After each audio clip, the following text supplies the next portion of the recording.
Hello नमस्कार जय हिंद साथियों, कैसे हो? उम्मीद करता हूँ आप सभी अच्छे होंगे। स्वागत है एक बार अपने परिवार रन क्लासेस फॉर यू में। हम 10th बोर्ड एग्जाम 2023 90 नंबर पक्के हैं इस बार, अगर आप कंटिन्यू क्लास देखते रहो। ठीक है, मोस्ट इम्पोर्टेंट क्वेश्चन है आपके, हमने अनसॉल्व्ड पेपर से लिए हैं जो आपके प्रीवियस ईयर में पूछे गए वही सवाल है। वन शॉट वीडियो है। कितने सवाल होंगे आपके? 30 हैं।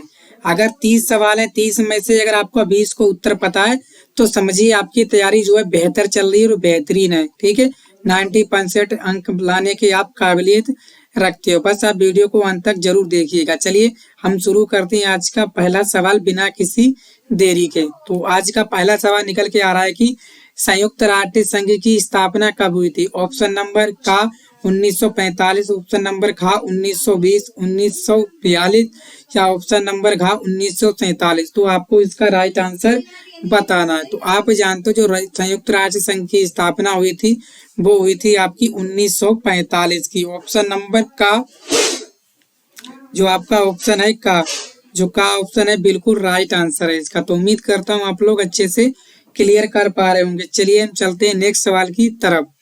बोला गया है भारत में मताधिकार की आयु क्या है? तो भारत में मताधिकार की आयु क्या है, मतलब वोट डालने की आयु क्या है? 21 वर्ष, 20 वर्ष, 25 वर्ष, 18 वर्ष। तो आप सभी जानते हो भारत में जो वोट डालने की यानी कि मताधिकार की आयु है वो है आपकी 18 वर्ष। ऑप्शन नंबर जो घा है वो बिल्कुल आपका सही है। बिल्कुल सही जवाब दिया आप लोगों ने। ठीक है, सवाल सिंपल से हैं, बेहतरीन सवाल हैं, आपके पेपर में आने वाले हैं। तो अगर लगता है कि आपको क्लास इम्पोर्टेंट है और लगता है कि वास्तव में इस पेपर में आते हैं तो आप शेयर भी कर दीजिए अपने दोस्तों के साथ। और चैनल पर अगर पहली बार विजिट कर रहे हो तो चैनल को आप लोग सब्सक्राइब भी कर सकते हो। इससे क्या होता है, इससे आप मुझे कोई पैसा नहीं मिलता, इससे मुझे क्या मिलता है, मोटिवेशन मिलता है कि वास्तव में आपको क्लास जो है समझ में आ रही है और इसलिए मुझे और भी वीडियोज बनाने की हिम्मत आती है। आगे बोला गया कि स्वराज्य मेरा जन्मसिद्ध अधिकार है, मैं इसको लेकर रहूंगा। स्वराज्य मेरा जन्मसिद्ध अधिकार है, मैं इसको लेकर ही रहूंगा। किसका कथन है? गोपाल कृष्ण गोखले का, बाल गंगाधर तिलक, जवाहरलाल नेहरू या महात्मा गांधी। तो ये किसका कथन है? तो आप सभी जानते हो ये स्वराज्य मेरा जन्म सिद्ध अधिकार है, मैं इसको लेकर ही रहूंगा। ये कहा था आपके बाल गंगाधर तिलक जी ने। ऑप्शन नंबर खा जो है बिल्कुल सही है। ठीक है, आगे नेक्स्ट सवाल देखते हैं। बोला गया प्रथम विश्व युद्ध आरंभ हुआ था 1914, 1939, 1919, 1942। तो इन चारों में से कौन सा ऑप्शन जो है सही है वो आपको बताना है। तो आप सभी जानते हो जो प्रथम विश्व युद्ध हुआ था वो हुआ था आपका 1914। ऑप्शन नंबर का बिल्कुल सही है। आगे संयुक्त राष्ट्र का मुख्यालय कहाँ स्थित है? Washington, Geneva, New York, Australia. तो सवाल नंबर 5 कहाँ स्थित है? तो आप सभी जानते हो ये कहाँ स्थित है, संयुक्त राष्ट्र संघ का मुख्यालय। ठीक है, कहाँ पर स्थित है? तो आप सभी जानते हो ये है आपका न्यूयॉर्क। कहाँ स्थित है? आपका न्यूयॉर्क में। ठीक है, अब हम करेंगे सवाल नंबर 6।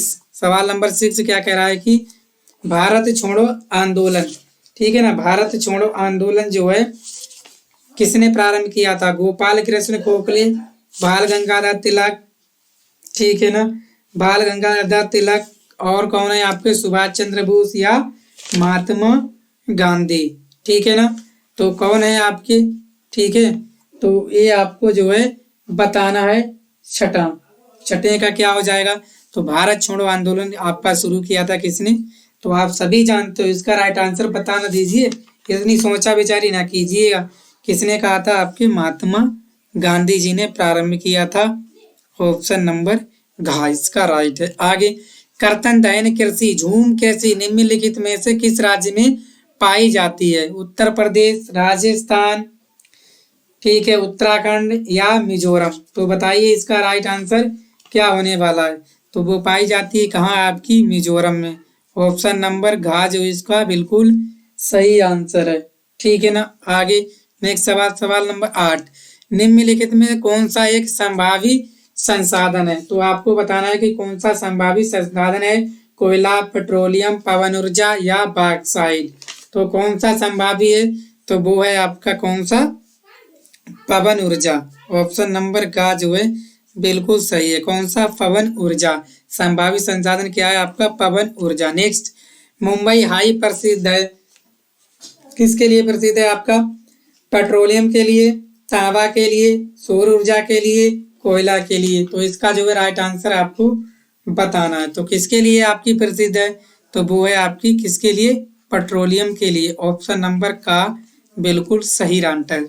ठीक है, आगे 10 निम्नलिखित में कौन सी फसल मोटे अनाज के अंतर्गत सम्मिलित की जाती है? चना, मूंगफली, ज्वार या मूंग। ठीक है, इसका राइट आंसर बताना है 10वें का। तो आप सभी जानते हो इसका क्या हो जाएगा? ये ज्वार। ठीक है, मोटे अनाज की कौन सी फसल है आपकी? ज्वार। तो ऑप्शन नंबर गा बिल्कुल सही है।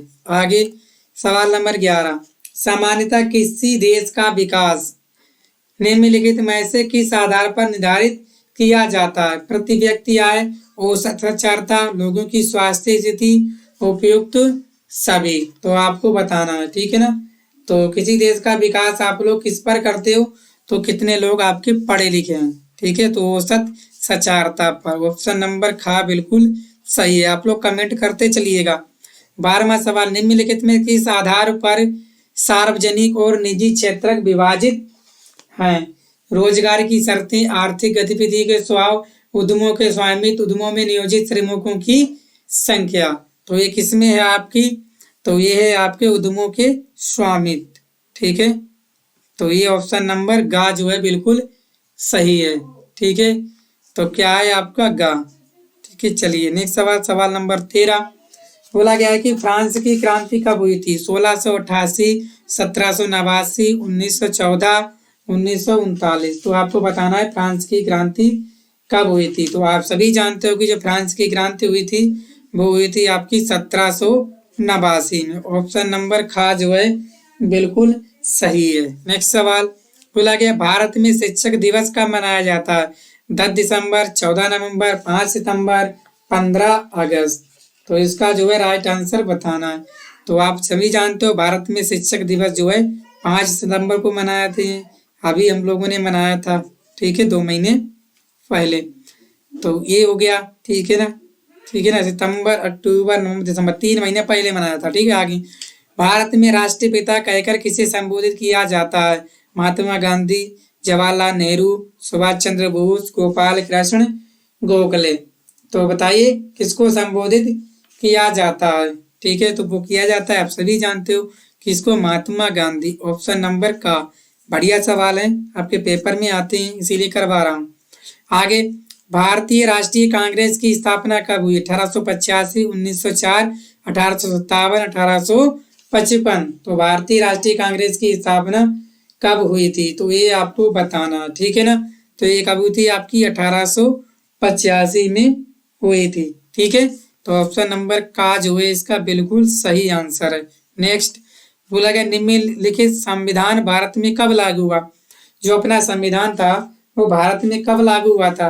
तो आप सभी जानते हो 15 अगस्त, 14 अगस्त, 10 दिसंबर या 26 जनवरी। तो आप सभी जानते हो कि जो भारत में संविधान लागू हुआ था वो हुआ था आपका 26 जनवरी। ठीक है, नेक्स्ट सवाल, बोला निम्न में कौन सी रोपण फसल है?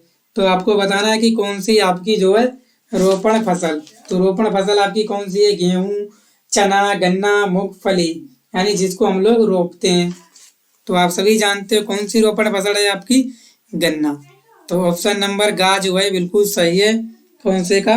18वें का। नेक्स्ट, निम्न में कौन सा संसाधन पुण्य चक्रीय है, यानी जिसको हम लोग पुण्य चक्र से उपयोग कर सकते हैं? लोहा, पवन ऊर्जा, ठीक है, और ज्वारीय ऊर्जा, पशुधन। ठीक है, तो आपका इसका राइट आंसर बताना है। कौन सी है आपकी पुण्य चक्रीय? कौन सी है आपकी? आप बताइएगा। ठीक है, क्या है आपका? लोहा। ठीक है, ऑप्शन नंबर का बिल्कुल सही है। नेक्स्ट, कोरबा प्रसिद्ध है प्राकृतिक गैस के लिए, कोयला के लिए, सौर ऊर्जा के लिए, ठीक है ना, और बॉक्साइट के लिए।